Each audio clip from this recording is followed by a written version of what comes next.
Even in the face of institutional racism, this group of African American fighter pilots became one of the most respected groups in World War II.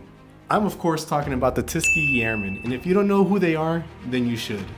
Prior to World War II, African American roles within the US military were more subservient, like cooks and cleaners. But as the US entered the war, many African American service members showed interest in flying. With Nazi Germany being the face of racism and African American leaders pushing the US military to uphold the principles of democracy and equality, they decided to create an all-black base and train an all-black squadron in Tuskegee, Alabama in 1941. This resulted in black pilots training for combat for the first time in US military history. And after years of training, they were ready to deploy despite many thinking they would fail. But those people could not be more wrong.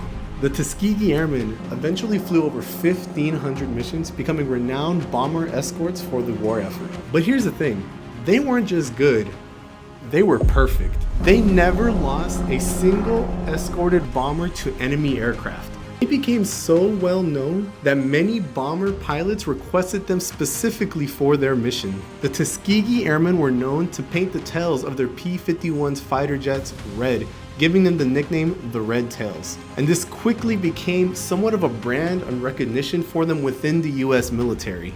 And even though nobody knows where the red tail idea came from initially, it has become part of their legacy and how we honor the Tuskegee Airmen. Even to this day, the Alabama National Guard has the red tails of the F-16s painted to honor the Tuskegee Airmen and all they've done for our country. Their contributions to the war effort directly led to the desegregation of the US military in 1948 by President Truman. They even made a movie about it in 2012 starring Cuba Gooding Jr. and Terrence Howard. We love to honor our service members and our veterans that have protected our freedom, both past and present. If you want to give back to a service member or to your local veteran community, consider volunteering with us at Soldiers Angels. Thank you to the Tuskegee Airmen for being brave enough to stand for equality, for being brave enough to fight for our country and our freedoms, and thank you to all the veterans and service members that do that to this day. May no soldier go unloved.